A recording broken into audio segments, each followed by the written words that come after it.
रामकृष्ण हरी. स्वागत आहे प्रतीक्षाच रेसिपीमध्ये. आज आपण करत आहोत मस्त अशी दुधी भोपळ्याची भाजी. आता दुधी भोपळ्यामध्ये बघा खूप प्रमाणात कॅल्शियम असते, त्यामुळे काय होतं, हाडे मजबूत आपली होतात. जीवनसत्व देखील खूप प्रमाणात आपल्या दुधी भोपळ्यामध्ये असतात.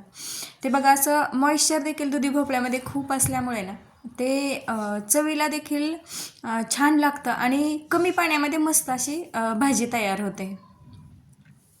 आता अगदी बघा तुम्ही तेलामध्ये जरी भाजी ही परतून केली ना, पाणी न कसलंही न टाकता, तरी देखील त्याची भाजी मस्त होते. त्याचा गरगट्टा होतो.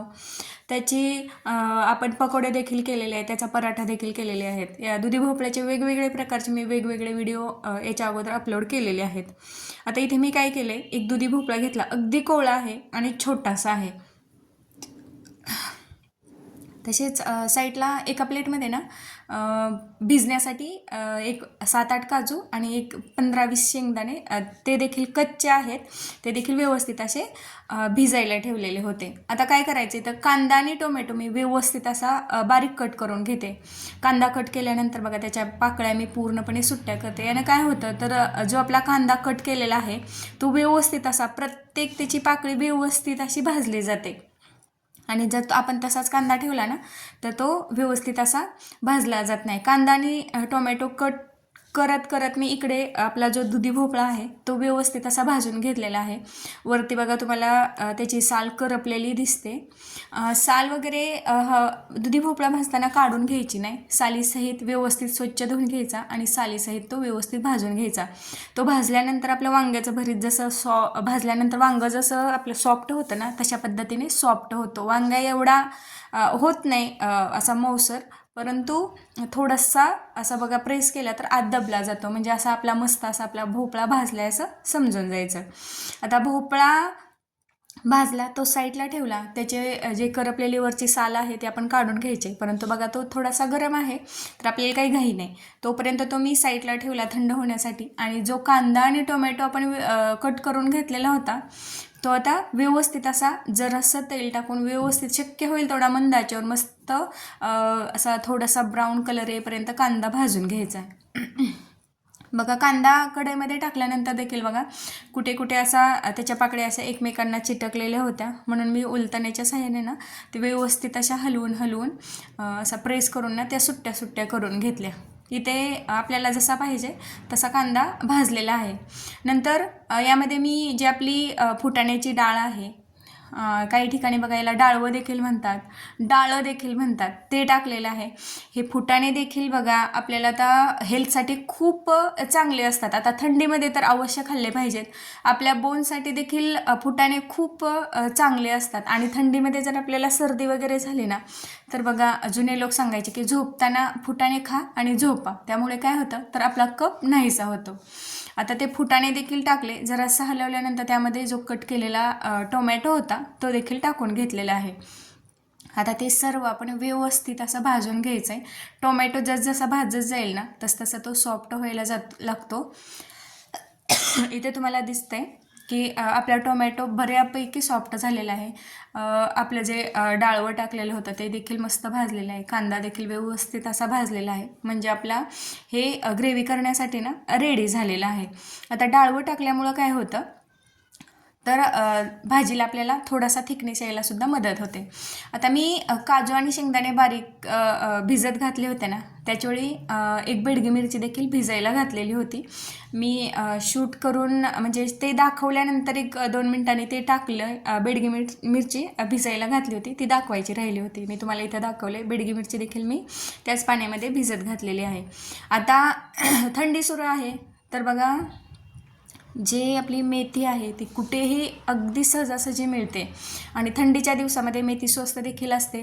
आणि त्यामध्ये हीट असल्यामुळे थंडीच्या दिवसामध्ये ना मेथी खूप खाल्ली पाहिजे. मेथीमध्ये खूप प्रमाणात उष्णता असते. आता मेथी देखील मी थोडीशी कट करून घेतली. लसूण देखील सोलून घेतलेला आहे मी. आता जो आपला दुधी भोपळा भाजून ठेवला होता तो आपल्याला जेवढा थंड पाहिजे तेवढ्या प्रमाणात थंड झालेला आहे. अगदी बघा सहजासहजी मी हातात धरू शकते, बिलकुलही भाजत नाही. आणि त्याची पूर्णपणे साल आपण काढून घ्यायचे. आतमध्ये बघा थंड झाल्यानंतर ना दुधी भोपळा भाजल्यानंतर थोडासा काळपट असा काळा काळा पडतो, तर घाबरायची काही गरज नाही. ते भाजल्यामुळे आतून थोडासा त्याला काळसरपणा येतो. वरची जी साल होती भाजलेली ती पूर्ण मी काढून घेतलेली आहे. तरी देखील बघा हाताला वगैरे लागलेली त्याची जी काळी काळी झालेली साल आहे ती पूर्ण हाताला लागली, त्यामुळे आपल्या भोपळ्याला देखील लागलेली आहे. तर काय करायचं, एका ड्राय कपड्याने ते स्वच्छ असा पुसून घ्यायचा, धुवून घ्यायचा नाही शक्यतो. मी स्वच्छ एका ड्राय कपड्याने तो स्वच्छ पुसून घेतला आणि आता त्याचे स्लाईस करायचे.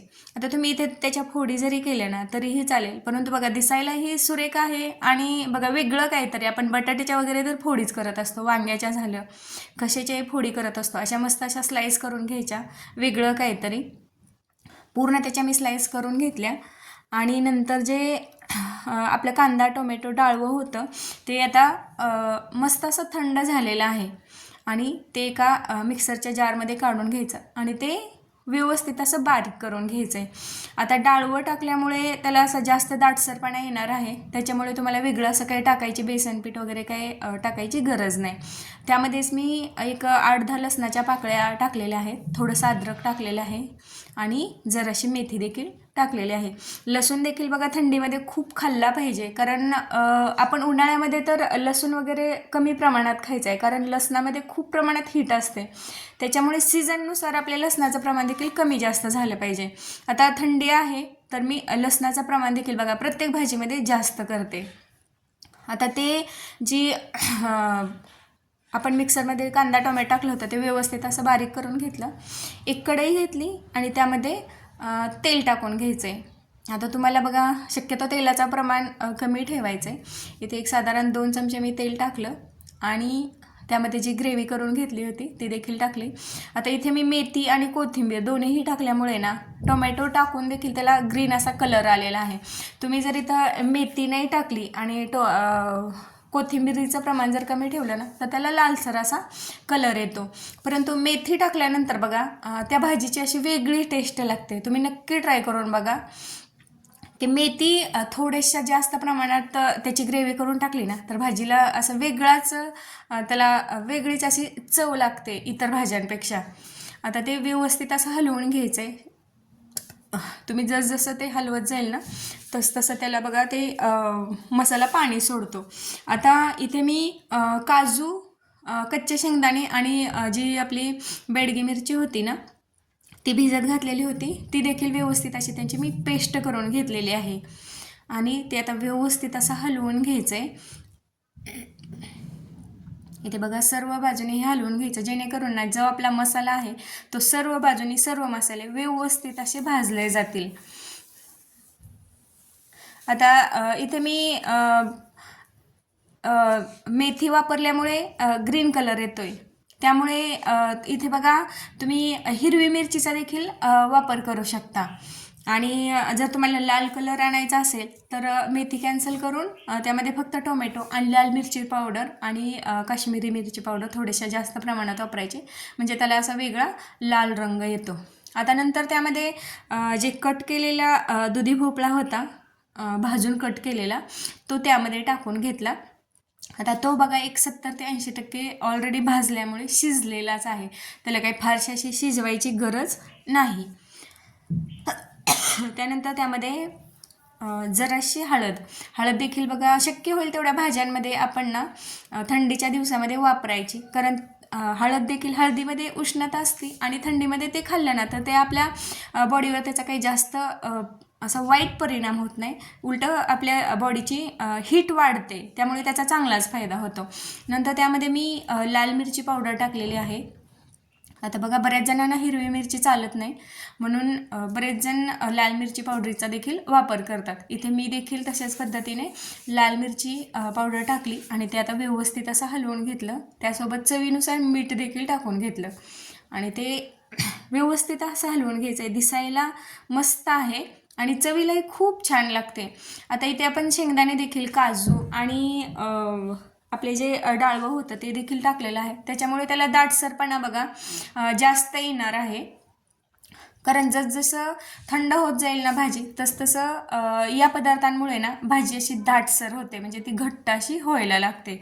म्हणून जरासं मी पाणी टाकलं आणि आता ते सर्व मसाले आणि त्यामध्ये जो आपण भाजलेला दुधी भोपळा टाकला होता तो देखील शिजवून घ्यायचा आहे. थोडासा कच्चा होता तो देखील त्यामुळे शिजला जातो, मसाले देखील मस्त असे शिजले जातात.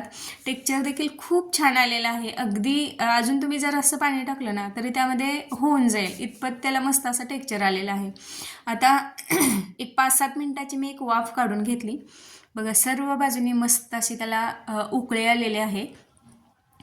आणि इथे जो आपला भाजलेला दुधी भोपळा आहे तो देखील मस्त असा शिजलेला आहे, दिसायला सुरेख आहे. आणि अगदी बघा आपण कच्चे मसाले वगैरे असं काहीच वापरलेलं नाही. अगदी साध्या सोप्या पद्धतीने आणि हेल्थला चांगलं असेल असे सर्व पदार्थ वापरलेले आहेत. तुम्ही ही रेसिपी नक्की ट्राय करून बघा आणि ही रेसिपी कशी वाटली ती मला नक्की कमेंटमध्ये सांगा. आता हे बघा तुम्ही अगदी ज्वारीची, बाजरीची किंवा जो आपला फुलका असेल, चपाती असेल, कशासोबतही अगदी तुम्ही सहज खाऊ शकता. अगदी जिरा राईस असेल, मी ते जिरा राईस घेतलेलं त्यासोबत देखील अगदी आवडीनं खाऊ शकता. लहान मुलांपासून मोठ्यांना खूप आवडेल ही भाजी. अशी ही भाजी आहे, साधी सोपी आहे. नक्की ट्राय करून बघा आणि असेच हेल्दी खा आणि हेल्दी राहा. व्हिडिओ पाहिल्याबद्दल खूप खूप धन्यवाद. बाय.